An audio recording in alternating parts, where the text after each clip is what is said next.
Seigneur, bénis ta parole. Parle-nous ce matin. Alors que nous voulons ce matin continuer ce message sur la bonté de Dieu.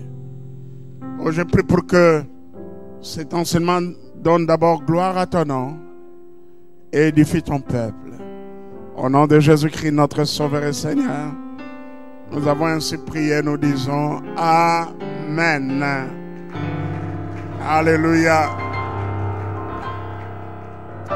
Voilà, nous vous souhaitons encore une fois la bienvenue à notre premier service de ce dimanche 1er mai.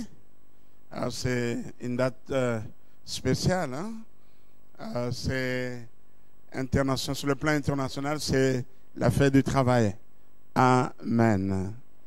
La fête du travail. Voilà. Le dimanche passé, j'ai commencé un enseignement en série sur le thème la bonté de Dieu. Et j'ai donné le plan que nous allons suivre dans cet enseignement. Dans mon premier point, j'ai voulu que ensemble nous voyions l'usage du mot bonté dans la Bible. Donc, le premier point est l'usage du mot bonté dans la Bible. Dans le Nouveau Testament et dans l'Ancien Testament, si nous comptons, c'est plus de 250 fois que reviennent le mot bonté. Le mot bonté. Et je ne savais pas qu'il y avait une concentration du mot bonté dans la Bible. Ceci m'a poussé à imprimer tous les versets bibliques. Seigneur, bénis ta parole. Parle-nous ce matin. Alors que nous voulons ce matin continuer ce message sur la bonté de Dieu. Oh, je prie pour que cet enseignement donne d'abord gloire à ton nom et édifie ton peuple. Au nom de Jésus-Christ, notre Sauveur et Seigneur, nous avons ainsi prié, nous disons Amen. Alléluia. Voilà, nous vous souhaitons encore une fois la bienvenue à notre premier service de ce dimanche 1er mai. C'est une date spéciale. Hein? C'est international, sur le plan international, c'est la fête du travail. Amen. La fête du travail. Voilà. Le dimanche passé, j'ai commencé un enseignement en série sur le thème la bonté de Dieu. Et j'ai donné le plan que nous allons suivre dans cet enseignement. Dans mon premier point, j'ai voulu que ensemble nous voyions l'usage du mot bonté dans la Bible. Donc, le premier point est l'usage du mot bonté dans la Bible. Dans le Nouveau Testament et dans l'Ancien Testament, si nous comptons, c'est plus de 250 fois que reviennent le mot bonté. Le mot bonté. Et je ne savais pas qu'il y avait une concentration du mot bonté dans la Bible. Ceci m'a poussé à imprimer tous les versets bibliques où nous trouvons le mot bonté. Et je dis même que je vais mettre ça à la disposition des fidèles. Bien sûr, vous allez payer. L'Église ne va pas prendre en charge ces photocopies. Donc, juste le prix de la photocopie, donc il n'y a aucun bénéfice que nous voulons tirer. J'ai appris que c'est à 5 000 francs. Ah, 1500, voilà. Juste 1500 francs congolais. Et vous avez ces 11 pages sur la bonté de Dieu. Amen.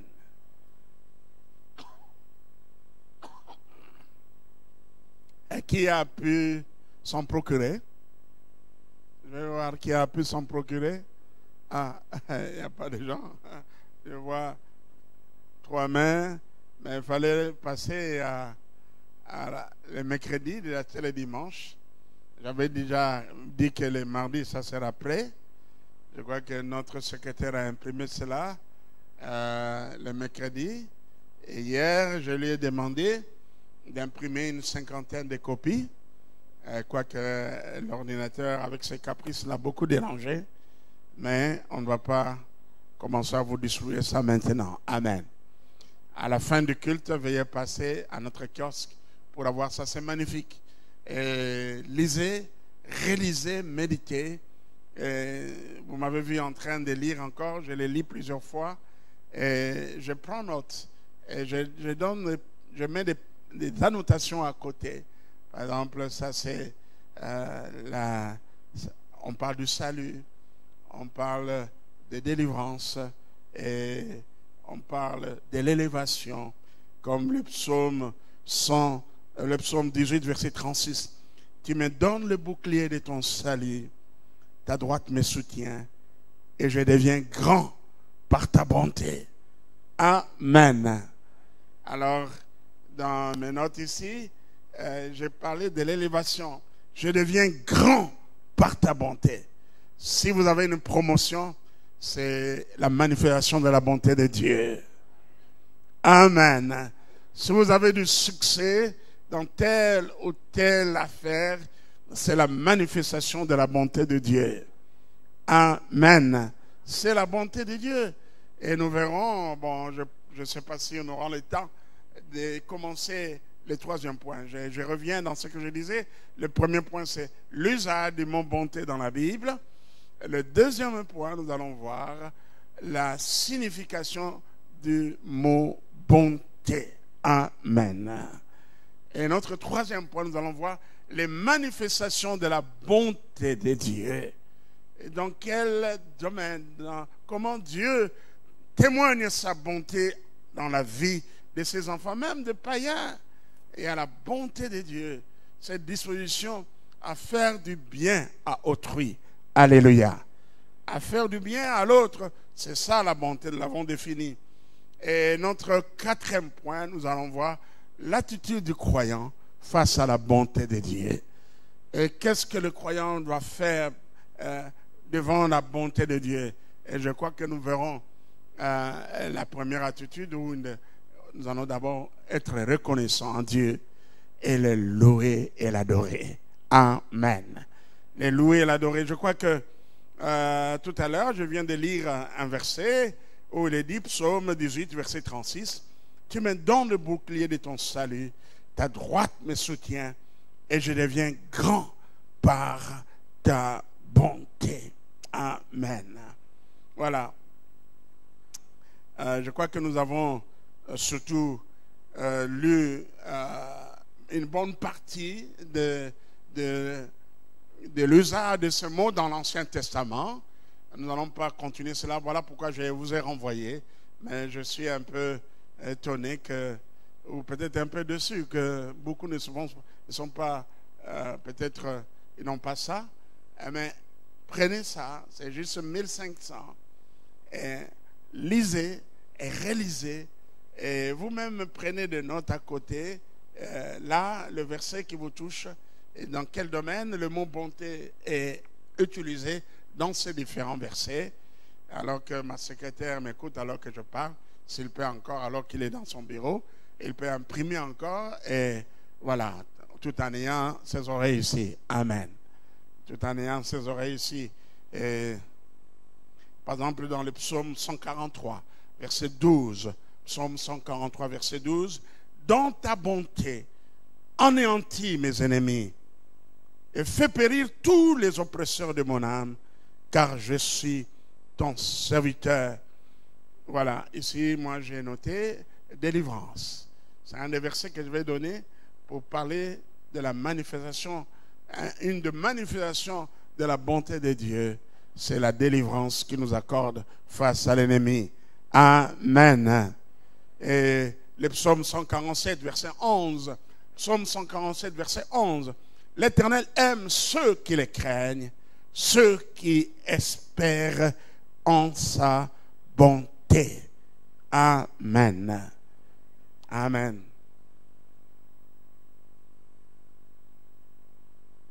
Et aussi, nous ne sommes pas arrivés dans les livres des Proverbes.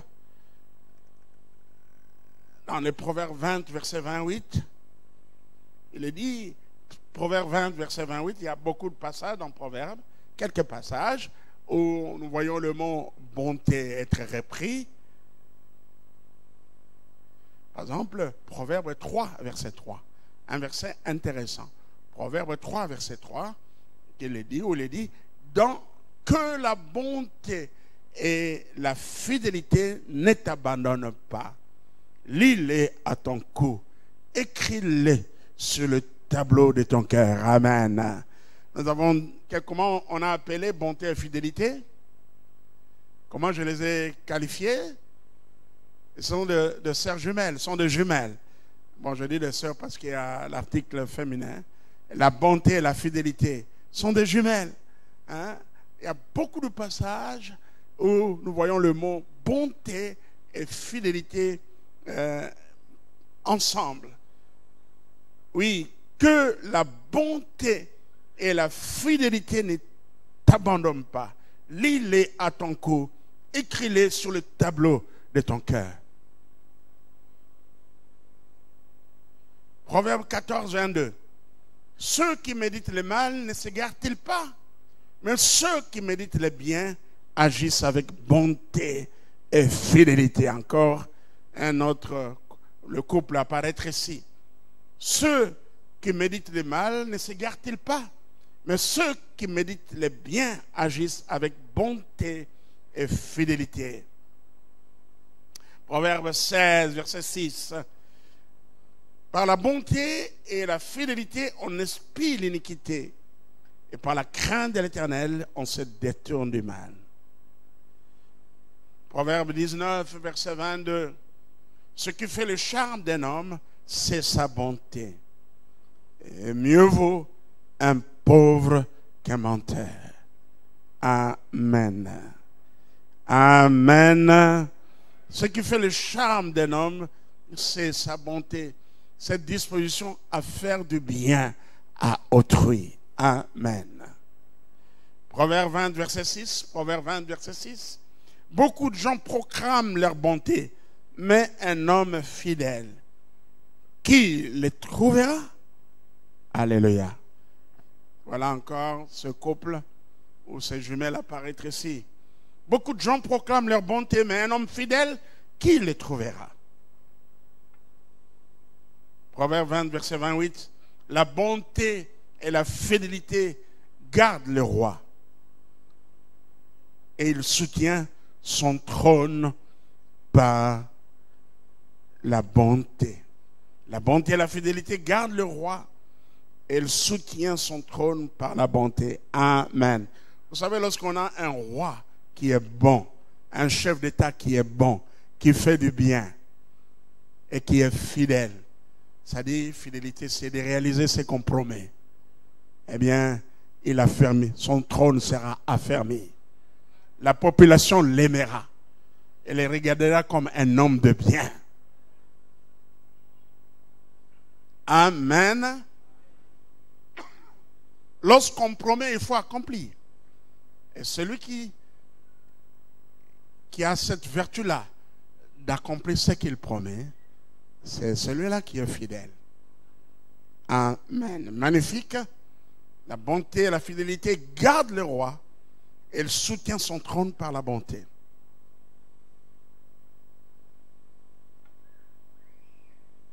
Voilà, il y a dans Ésaïe, il y a dans Jérémie. Dans Jérémie.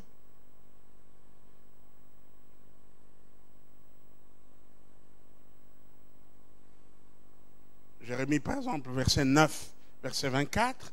Là, je suis encore dans... Je suis rentré dans le premier point, l'usage du mot bonté. Je suis rentré là. Ésaïe, j'ai dit Ésaïe 63, 29, verset 9 plutôt, verset 4.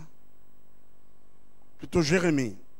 Je m'excuse, Jérémie 9, verset 4. Il y a aussi Ésaïe. Ésaïe 63, verset 7. Alors je commence dans Ésaïe 63, verset 7. Je publierai les grâces de l'Éternel, les louanges de l'Éternel, d'après tout ce que l'Éternel a fait pour nous, je dirai sa grande bonté envers la maison d'Israël, qu'il a traité selon les compassions et la richesse de son cœur. Jérémie 9, 24. Mais que celui qui veut se glorifier d'avoir de l'intelligence et de me connaître, de savoir que je suis l'Éternel, qui exerce la bonté, le droit et la justice sur la terre, car c'est à cela que je prends plaisir, dit l'Éternel. Et il y a un verset intéressant aussi dans Jérémie, chapitre 31, verset 3. Jérémie 31, verset 3, où l'Éternel dit, de loin l'Éternel se montre à moi. Je t'aime d'un amour éternel, c'est pourquoi je te conserve ma bonté. Quelqu'un peut dire un amen de joie. Je t'aime d'un amour éternel, c'est pourquoi je te conserve ma bonté. Cela veut dire, c'est pourquoi je continue toujours à te faire du bien. Parce que je t'aime. Et je dis que Dieu nous aime. Et nous allons le voir dans les manifestations de la bonté de Dieu. La première manifestation que j'ai notée, c'est l'amour de Dieu. Amen. L'amour de Dieu est la première manifestation de sa bonté. L'amour de Dieu. Merci Seigneur. Et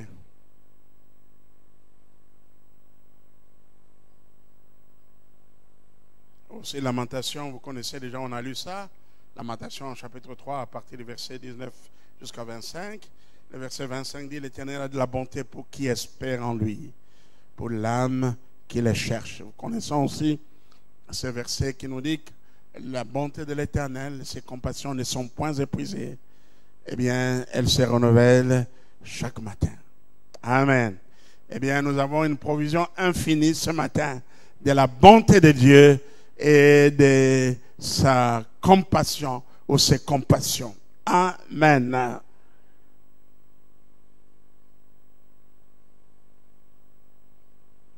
Joël chapitre 2 verset 13, le livre de Joël chapitre 2 verset 13 dit, déchirez vos cœurs et non vos vêtements.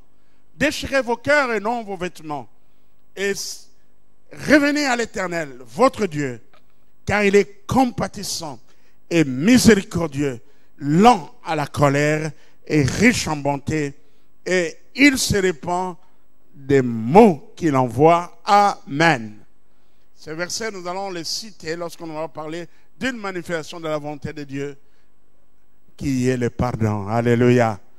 Autant l'Orient est éloigné de l'Occident, autant il est loin de nous notre transgression. Alléluia. Alléluia. Voilà, c'est le pardon de Dieu est une manifestation de sa bonté envers nous. N'oubliez pas, on va revenir à cela. Joël chapitre 2 verset 13.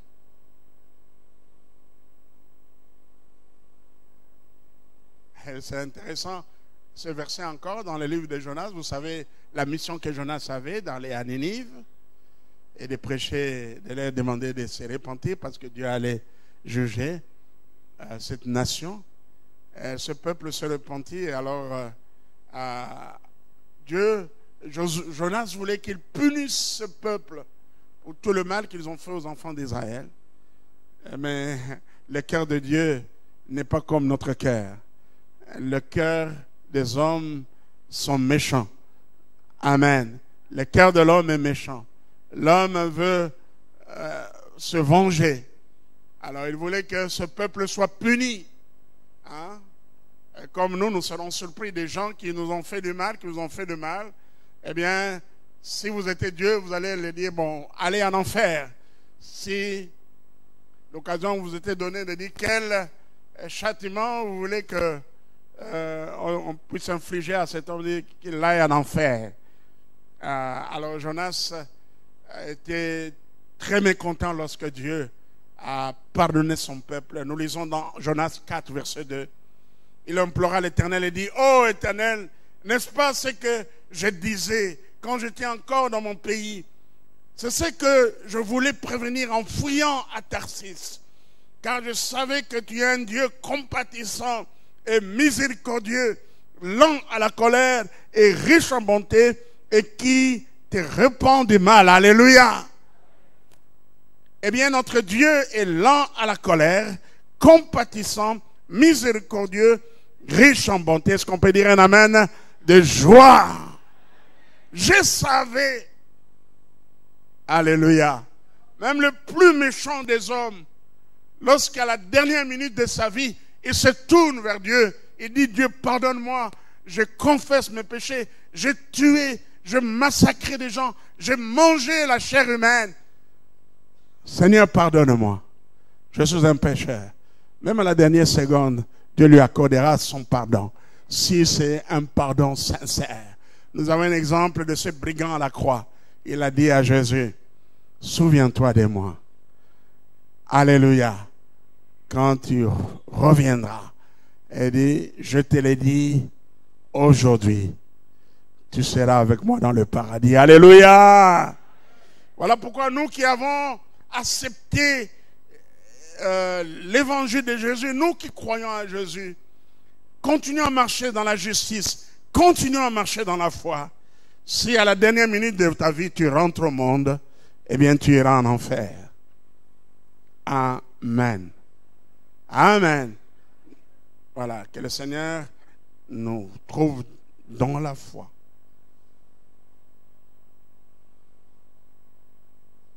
Et puis, dans le Nouveau Testament, il y a Romains chapitre 2, verset 4, où méprises-tu les richesses de sa bonté, de sa patience, de sa longanimité, ne reconnaissons pas que la bonté de Dieu te pousse à la repentance. Amen. Et nous parlerons de cela. Ça, le fait qu'est relevé le verset biblique, nous trouvons le mot bonté. Romains 11, 22. Romains 11, 22. Considère donc la bonté, la sévérité de Dieu. Sévérité avec ceux qui sont tombés et bonté de Dieu envers toi. Si tu demeures ferme dans cette bonté, autrement, tu seras aussi retranché. C'est ce que je viens de dire ici. C'est ce que je viens de dire. Ce verset vient appuyer. Vous savez, nous, ce n'est pas la grâce que nous sommes sauvés. Quelqu'un peut dire amen. Hein? Et Dieu, l'apôtre Paul donne une merveilleuse illustration du salut qui atteint les païens. Il parle de l'olivier franc. Et nous sommes des branches de l'olivier sauvage. Dieu a coupé quelques branches de l'olivier sauvage, franc. Voilà pourquoi la Bible dit: une partie d'Israël est tombée dans l'endurcissement. Nous qui étions perdus, sans espérance, Dieu a enlevé quelques branches de l'olivier franc, qui est Israël. Il nous a pris l'olivier sauvage et nous a greffé sur l'olivier franc. Alléluia. Voilà pourquoi l'apôtre Paul ici dit: considère donc la bonté et la sévérité de Dieu. Dieu est bon, mais il est aussi sévère. Amen. On ne peut pas abuser de la bonté. Nous ne devons pas nous abuser de la bonté de Dieu. Voilà. Je vais continuer à pécher parce que Dieu pardonne toujours. Alors, lorsqu'on a une telle attitude, alors, vous êtes un homme perdu. Amen. Le chrétien est celui qui a dit non au péché. Le péché ne peut revenir que dans la vie d'un chrétien par accident. Il doit avouer ses fautes, l'abandonner et Dieu lui accordera le pardon.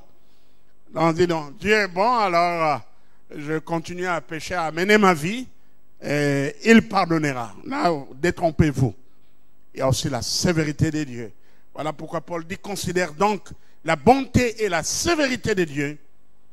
Sévérité envers ceux qui sont tombés et bonté de Dieu envers toi, si tu demeures ferme dans cette bonté. Autrement, tu seras aussi retranché. Amen. Dans 1 Corinthiens chapitre 13, là où l'apôtre Paul parle de l'amour, il dit, 1 Corinthiens 13, verset 14, la charité est patiente ou l'amour est patient. La charité est patiente, l'amour, elle est pleine de bonté. La charité n'est point envieuse. La charité ne se vante point et ne s'enfle point d'orgueil.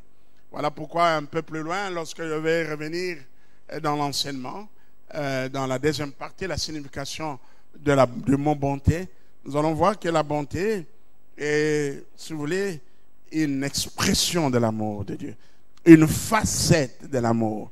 Dans Galates chapitre 5, verset 22, l'apôtre Paul nous parle de fruits de l'esprit.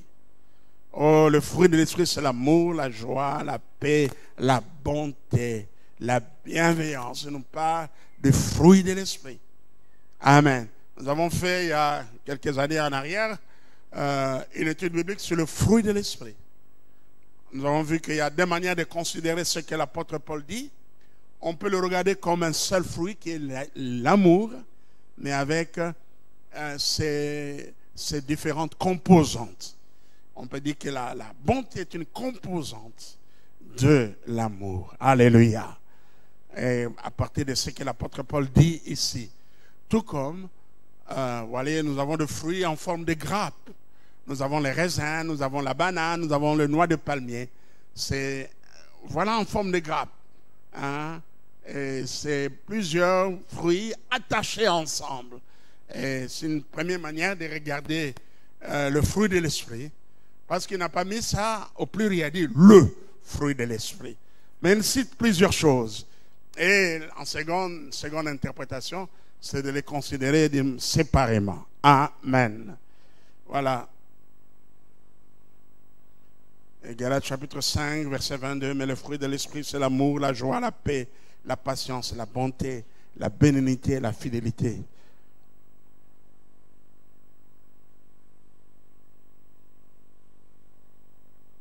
Éphésiens chapitre 5 nous dit, car le fruit de lumière consiste en toutes sortes de bonté, de justice et de vérité. Colossiens chapitre 3 verset 12. Colossiens chapitre 3 verset 12, nous lisons, ainsi donc comme des élus de Dieu, saints et bien-aimés, revêtez-vous d'entrailles de miséricorde, de bonté, d'humilité, de douceur, de patience. Amen. Et aussi, deux derniers versets dans le Nouveau Testament, je vais sauter quelques-uns. 2 Thessaloniciens chapitre 1er verset 11.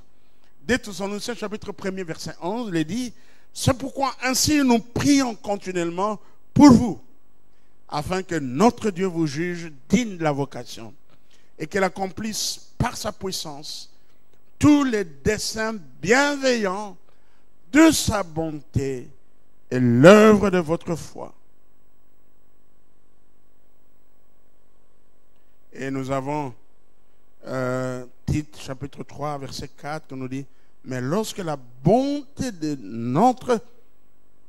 Dieu notre Sauveur et son amour pour les hommes ont été manifestés.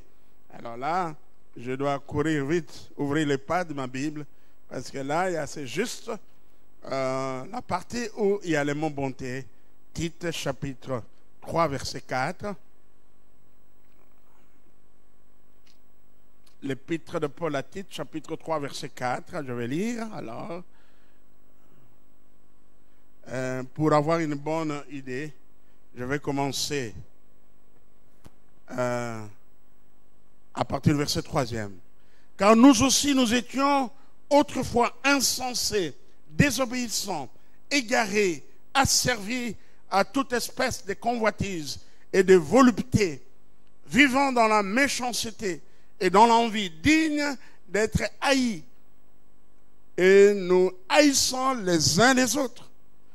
Mais lorsque la bonté de Dieu, notre Sauveur, et son amour pour les hommes ont été manifestés, il nous a sauvés. Alléluia!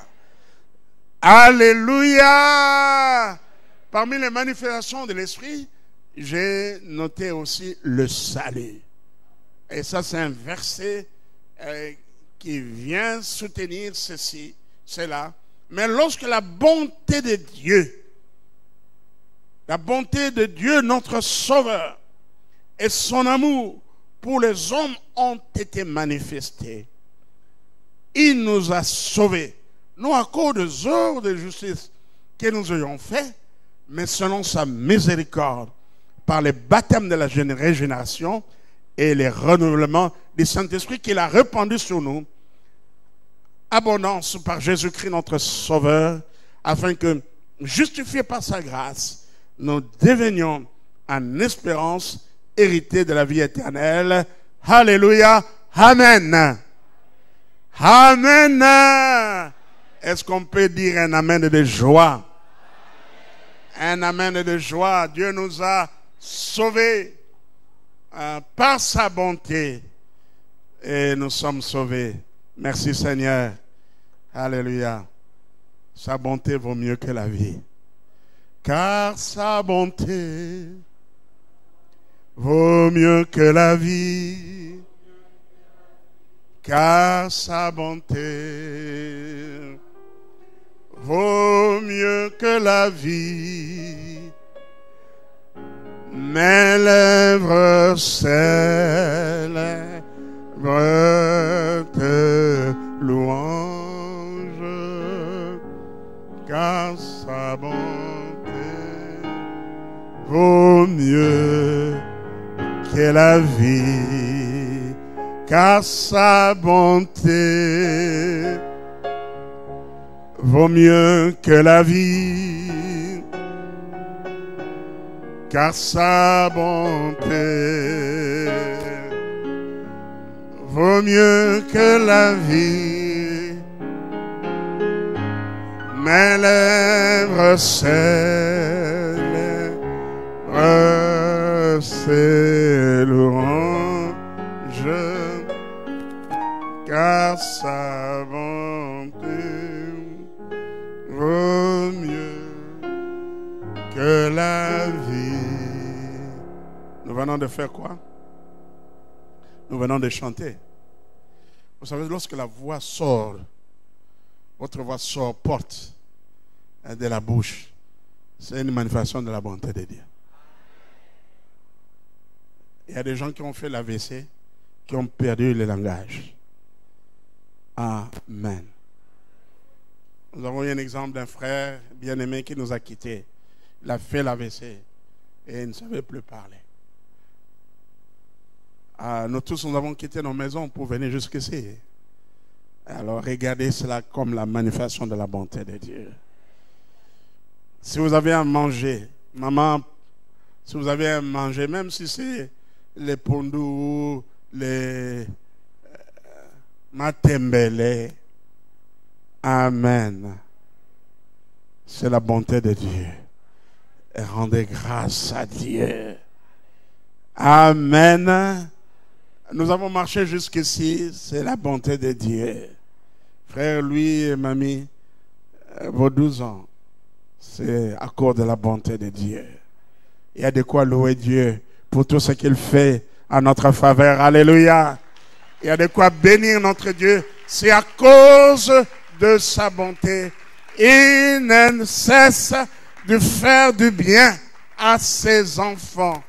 C'est ce que nous avons vu. Là, je reviens sur le deuxième point de mon enseignement, sur la signification du mot bonté. Le mot bonté, la bonté est la grande et la qualité morale qui pousse à faire le bien à autrui. C'est l'attention prévenante à l'égard de quelqu'un. Nous avons vu que le mot bonté vient du mot hébreu, hesed. Et c'est un mot riche. Il a plusieurs sens. On peut le traduire par bonté, bien sûr, le mot hesed, en hébreu, par grâce, par miséricorde, bienveillance, par amour, attachement, faveur, affection, piété, compassion, bienfaiteur, aimable, clémence, éclat, bien, bon, infamie, honte. Et le dimanche passé, nous avons donné comme illustration le psaume 63. Dans le psaume 63, verset 4, le chant que nous venons de chanter, car ta bonté vaut mieux que la vie. Et notez aussi, un frère a demandé, pasteur, je voulais savoir pourquoi souvent lorsque vous avez un mot, vous nous donnez en hébreu et en grec. Je dis, oui, c'est bien, si vous connaissez ces langues. Amen. Dans toutes les institutions bibliques et théologiques, il y a ces cours d'hébreu et de grec. Amen. Ça nous aide à connaître le sens de ces mots dans les sens originaux de tel ou tel mot. Voilà. Vous savez, lorsqu'on passe d'une langue à une autre, il y a dans certains cas quelques pertes parce qu'on ne saura pas traduire exactement certains mots. Par exemple, même chez nous en lingala, certaines expressions lingala, on ne saura pas donner une traduction exacte en français, un à peu près. Mais notez qu'en grec, ça vient du mot grec Christotes. Christotes. Et Christotes. Nous avons vu que le psaume 63, la version Louis II, verset 4, car ta bonté vaut mieux que la vie. Et la version Louis II, second 21, Darby français courant, traduit ce verset par car ta bonté vaut mieux que la vie. Mes lèvres célèbrent tes louanges. Mais la Bible du Semeur, la parole de vie et la Bible de Jérusalem traduit ces versets par amour, car ton amour vaut mieux que la vie. Amen. Et aussi, la version Nouvelle Bible Seconde et traduction écuménique de la Bible, ou TOB, traduisent ces versets de Psaume 63, verset 4, parce que ta fidélité est meilleure que la vie. Donc nous avons bonté, amour et fidélité. Et il y a aussi, nous le voyons aussi dans le psaume qui est connu, un psaume qui est bien connu, le psaume 136. Louez l'Éternel car il est bon, car sa miséricorde dure à toujours. Amen. Et il y a des versions qui parlent de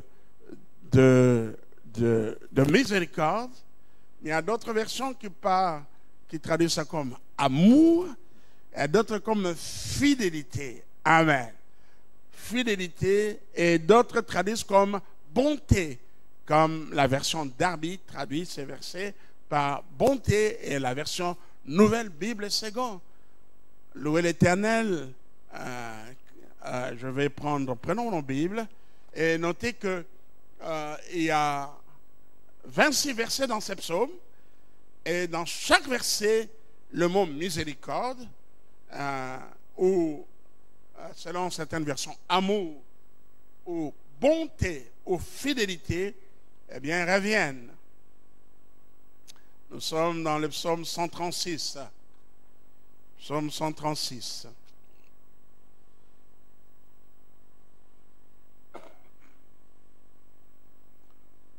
Louez l'Éternel, car il est bon. Lisons la dernière phrase. Car sa miséricorde durera toujours. Louez le Dieu de Dieu. Louez le Seigneur des Seigneurs. Celui qui seul fait des grands prodiges. Celui qui a fait les cieux avec intelligence. Ainsi de suite. Donc chaque verset se termine par cette phrase. Car sa miséricorde durera toujours. J'ai trouvé intéressant de vous le dire parce que d'autres versions, comme Darby et Nouvelle Bible Seconde, disent car ta bonté durera toujours. Et c'est ça que nous allons le faire maintenant. Louez l'Éternel car il est bon. car sa bonté durera toujours. Alléluia. Louez le Dieu de Dieu. Louez le Seigneur des Seigneurs. Celui qui seul fait les grands prodiges. Celui qui a fait le ciel avec intelligence. Celui qui a étendu la terre sur les eaux. Celui qui a fait des grands luminaires. Le soleil pour présider au jour. La lune et les étoiles pour présider à la nuit. Celui qui frappa les Égyptiens dans le premier-né. Et il fit sortir Israël du milieu d'eux. À main forte et à bras étendus. Celui qui coupa en deux la mer rouge. Qui fit passer Israël au milieu d'elle. Et précipita Pharaon et son armée dans la mer. Celui qui conduisit son peuple dans le désert. Celui qui frappa des grands rois. Qui tua des rois puissants. Sion, roi des Amoréens. Et Og, roi des Basans. Et donnant leur pays en héritage. En héritage à Israël, son serviteur. Celui qui se souvint de nous quand nous étions humiliés. Et nous délivra de nos oppresseurs.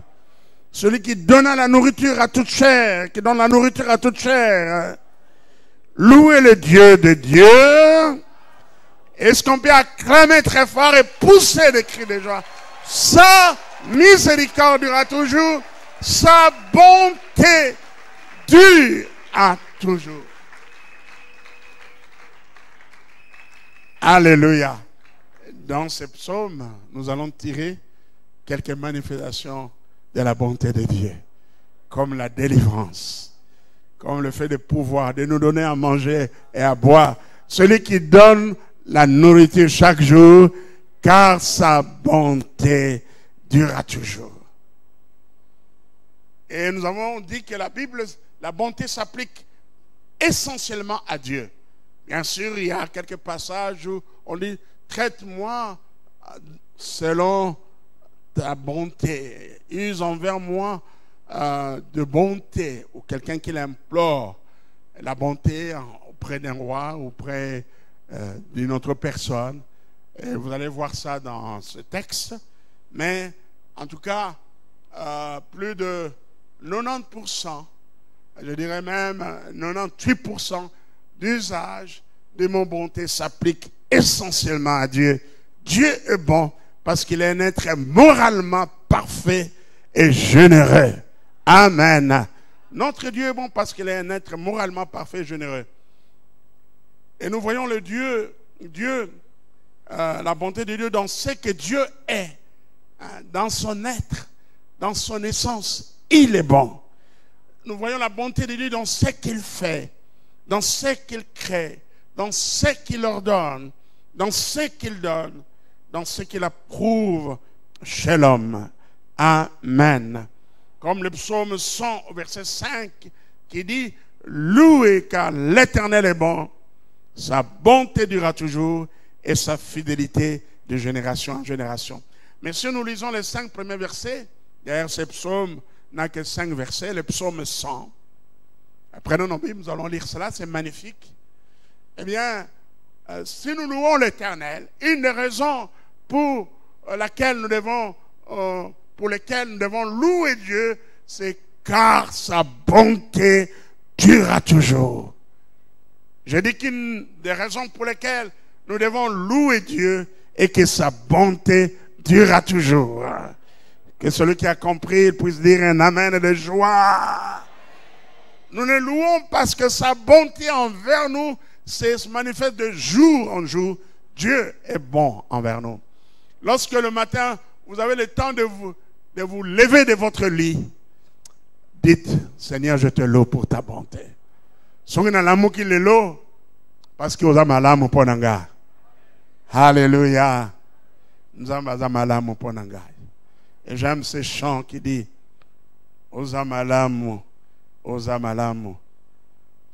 Tikangana yimba, Nzambe Ozamalamu ponanga. Je crois que c'est que nous allons chanter cela à la fin de ce message. Osamalam, Osamalam. Je reprends ce que j'ai dit, la bonté de Dieu se manifeste dans ce qu'il est, dans ce qu'il fait, dans ce qu'il crée, dans ce qu'il ordonne, dans ce qu'il donne, dans ce qu'il approuve chez l'homme. Je crois que nous sommes tous là avec nos Bibles dans le psaume 100. Vous y êtes? Prenez votre Bible, nous allons lire le psaume 100. Allons-y tous ensemble. Allons-y. Poussez vers l'Éternel. Je vais vous écouter. Allons-y. Des cris de joie. Vous tous, habitants de la terre. Voilà, je m'arrête ici. Est-ce que vous habitez sur quelle planète? Ah, c'est une invitation qui vous est adressée. Alléluia. Alors, reprenons avec force et avec enthousiasme notre lecture. Allons-y. Des cris de joie. Vous tous, habitants de la terre, servez l'Éternel avec joie. Venez avec allégresse en sa présence. Sachez que l'Éternel est Dieu. C'est lui qui nous a fait et nous lui appartenons.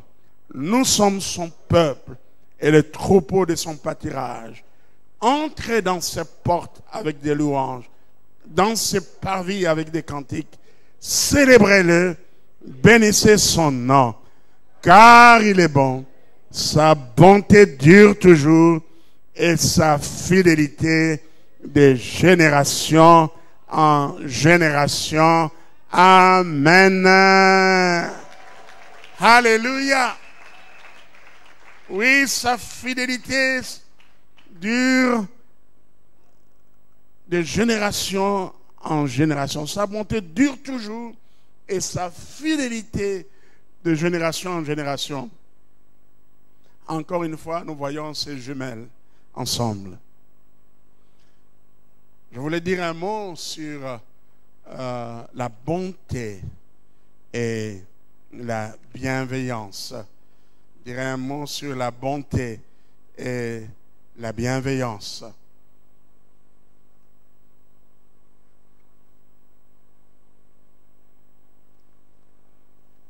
La bonté et la bienveillance.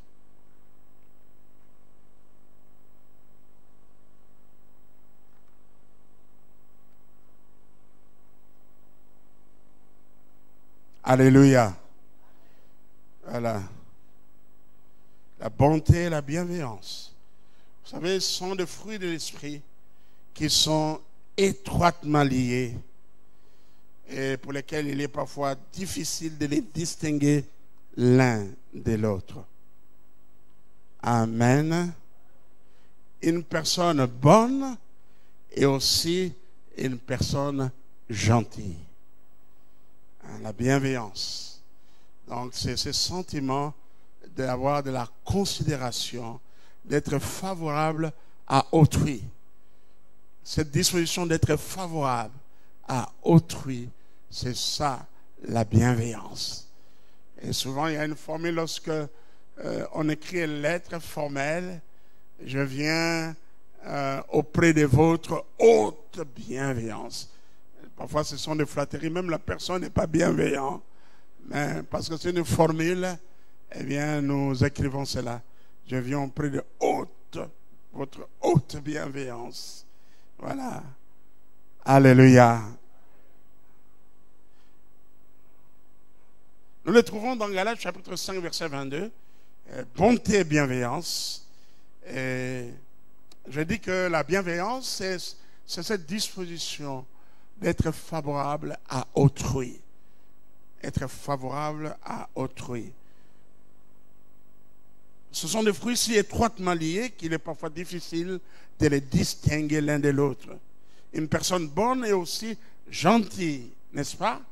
Quand quelqu'un est bon, il doit être nécessairement, absolument, je dirais, gentil. Alléluia. Et une personne gentille, elle doit être absolument aussi une personne bonne. Vous êtes d'accord? Et ces deux caractéristiques découlent de l'amour. Quelqu'un dit que la patience, qui est un fruit de l'esprit, est l'amour qui souffre, ou l'amour mis à l'épreuve. Mais la bonté et l'amour compatissant. Et la bienveillance, l'amour en action. L'amour en action. Et un autre homme de Dieu a dit ceci, la bonté, c'est l'amour dans la société. La bienveillance, c'est l'amour en action. Amen. Voilà. Et l'apôtre Paul nous dit que la bonté de Dieu doit pousser les méchants, les personnes qui vivent dans le péché, à la repentance. Et il fustige ces personnes qui méprisent les richesses de la bonté de Dieu. Et l'apôtre Paul ajoute que si Dieu use de bonté envers eux, elles doivent se repentir. Donc ces personnes-là doivent se repentir. Je crois que nous avons lu ce verset dans Romains chapitre 2, versets 3 à 4. Romains chapitre 2, versets 3 à 4. Et penses-tu, ô homme, que juge ceux qui commettent de telles choses et qui les fait, que tu échapperas au jugement de Dieu? Ou méprises-tu les richesses de sa bonté, de sa patience, de son longanimité, ne reconnaissant pas que la bonté de Dieu te pousse à la repentance? Amen.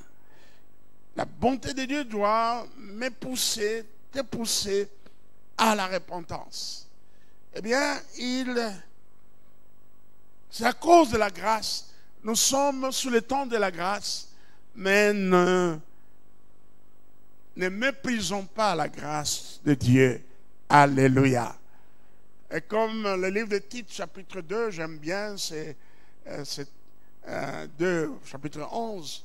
Oh, la grâce de Dieu, source du salut pour tous les hommes, a été manifestée. Et nous enseigne à renoncer à l'impiété. Oui, la grâce de Dieu, nous ne devons pas la mépriser. Nous abuser de cette grâce.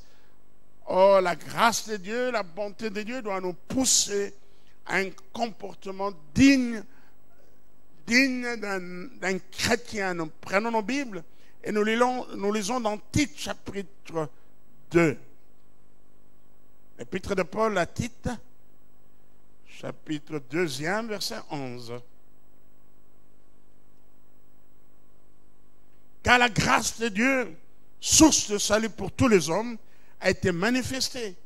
Elle nous enseigne à renoncer à l'impiété et au convoitisme mondain et à vivre dans le siècle présent selon la sagesse, la justice et la piété, en entendant la bienheureuse espérance et la manifestation de la gloire du grand Dieu et de notre Sauveur Jésus-Christ, qui s'est donné lui-même pour nous, afin de nous racheter de toute iniquité et de se faire un peuple qui lui appartienne, purifié par lui et zélé pour les bonnes œuvres. Dis ces choses, exhorte et reprend avec une pleine autorité, que personne ne te méprise. Amen. Je viens de lire dans Tite chapitre 2, verset 11, et je me suis arrêté au verset 15e. Amen. Oui, ne nous abusons pas de la bonté de Dieu, ne méprisons pas la bonté de Dieu. Vous savez, lorsque nous allons à l'Ancien Testament, eh bien, Dieu punissait sur le champ. Si vous avez suivi mon émission à l'école de la Bible sur le livre de Nombres, nous avons vu combien Dieu a puni les enfants d'Israël dans ce livre de Nombres à cause de murmures. Vous savez, la révolte de Corée, de Dathan et Abiram. Ils se sont opposés au leadership de Moïse. Pourquoi lui? Et il y a eu même, avant cela, dans Nombre toujours, Marie ou Myriam, la sœur de Moïse, et Aaron s'opposèrent au leadership de Moïse, pourquoi lui? Est-ce que Dieu parle toujours par lui et nous ne sommes pas des gens? Et là, je vais mettre aussi en garde, permettez-moi de le dire, vous qui êtes ici, vous qui êtes responsables, eh bien, ne contestez pas le leadership de celui qui est devant vous.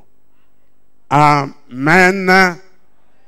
Parce que je suis un homme qui sert Dieu avec crainte et fidélité.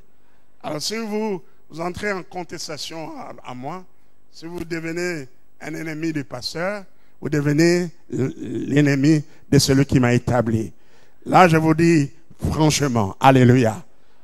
Amen. Je veux Dieu punir toujours ces hommes et ces femmes qui se sont opposés à l'homme de Dieu qu'il a élevé.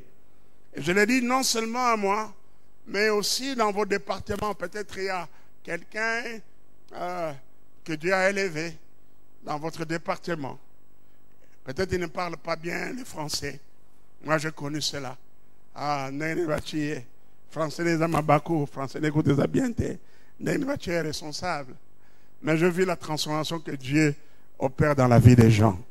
Je connais cette femme que d'autres mamans qui étaient sous sa direction s'opposaient. Il y a un diplôme. Mais aujourd'hui, cette maman a des diplômes. Alléluia. Cette maman a étudié et elle s'exprime très bien. Dieu ne voit pas le présent. Il voit au-delà du présent. Amen. Et c'est Dieu qui élève. Je le dis parce que à la radio, j'ai dit cela, j'ai mis en garde les chrétiens. Attention, n'entrez pas en guerre avec votre pasteur. Ne soyez pas critiques envers votre pasteur, négatif. Hein? Même s'il fait quelque chose de bien, vous n'acceptez pas cela. Ça, c'est un mauvais cœur. La révolte de Corée, eh bien, vous savez la conséquence que Dieu a eue? Ils ont influencé 250 anciens d'Israël et une partie de la population. Dieu a dit à Moïse, je vais les détruire tous. Il a eu même l'audace de rassembler le peuple pour faire face à Moïse. Et Dieu a dit à Moïse, non, laisse-moi, c'est mon affaire. Je vais les détruire tous. Moïse, oh, j'aime cet homme. Il avait un cœur grand. Moïse était un grand intercesseur. Il a imploré la miséricorde de Dieu. Il a dit non, Dieu ne détruit pas ce peuple. Ne le détruis pas. Bon, il a dit bon, pas tout le peuple, mais les auteurs de cette rébellion, je vais les détruire. Et Moïse a fait une prière, dit, Seigneur, s'il meurt de mort naturelle, ça n'aura pas un grand impact. Mais qu'il meure d'une mort qui va marquer tout le peuple d'Israël. Vous savez comment ils sont morts? Dieu a ouvert la terre. Dieu a ouvert la terre, a créé et ils sont descendus vivants. La Bible dit, ils descendirent vivants dans le séjour des morts. Et Dieu a renfermé la terre après. Alléluia. Alléluia. Laisse-moi le temps de regarder. Je crois que c'est dans Nombre 16 qu'on voit cela. Oui, c'est effectivement dans Nombre 16. Je vais lire quelques versets. Nombre 16, à partir du premier verset. Coré, fils de Jutséa, fils de Kehat, fils de Lévi, se révolta avec Dathan et Abiram, fils d'Eliab, et On, fils de Phélet, tous trois fils de Ruben. Ils se soulevèrent contre Moïse avec 250 hommes, des enfants d'Israël, des principaux de l'assemblée, de ceux que l'on convoquait à l'assemblée et qui étaient des gens de renom. Ils s'assemblaient contre Moïse et Aaron et en leur disant, c'en est assez, car toute l'assemblée, tous sont saints et l'Éternel est au milieu d'eux. pourquoi vous devez au-dessus de l'assemblée? Pourquoi vous élevez-vous au-dessus de l'assemblée de l'Éternel? Mais c'est Dieu qui les a placés là-bas. Alléluia. C'est Dieu qui les a placés. Comme je dirais que c'est Dieu qui m'a placé ici. Oh, peut-être il a placé ces frères-là dans ces départements, comme les premiers responsables. Il a placé cette maman-là comme les premiers responsables de ces départements. Vous qui travaillez avec eux, acceptez-le. Acceptez leur leadership. Soumettez-vous à eux. Quelqu'un peut me dire Amen. Soumettez-vous à eux. N'entrez pas en rébellion. Et surtout lorsqu'ils servent le Seigneur avec fidélité, avec crainte. Amen. Oh, alléluia. Et voyons comment Moïse a dit. Au verset 28, nous sommes toujours dans Nombre 16. Moïse dit, à ceci, vous connaîtrez que l'Éternel m'a envoyé pour faire toujours ces choses, que je n'agis pas de moi-même. Si ces hommes meurent comme tous les hommes meurent, s'ils subissent le sort commun à tous les hommes, ce n'est pas l'Éternel qui m'a envoyé. Mais si l'Éternel fait une chose inouïe, si la terre ouvre sa bouche pour les engloutir, avec tout ce qui leur appartient, et qu'ils descendent vivant dans le séjour des morts, vous saurez alors que ces gens ont méprisé l'Éternel. Comme il achevait de prononcer toutes ces paroles, la terre qui était sous eux se fondit. La terre ouvrit sa bouche et les engloutit, eux et leurs enfants, avec tous les gens de Corée et tous leurs biens. Ils descendirent vivants dans le séjour des morts, eux et tout ce qui leur appartenait. La terre les recouvrit et ils disparurent au milieu de l'assemblée. Tout Israël qui était autour d'eux, qu'est-ce que la Bible dit? Devant les commandants, il y a tellement. Les commandants sont mon homme. Ma belle fungani mon nom konango. Bato bazai ko tombo kana Moïse, ba koti ma belle kangami. Quel spectacle! Quel spectacle! Bangonon sont mouissi.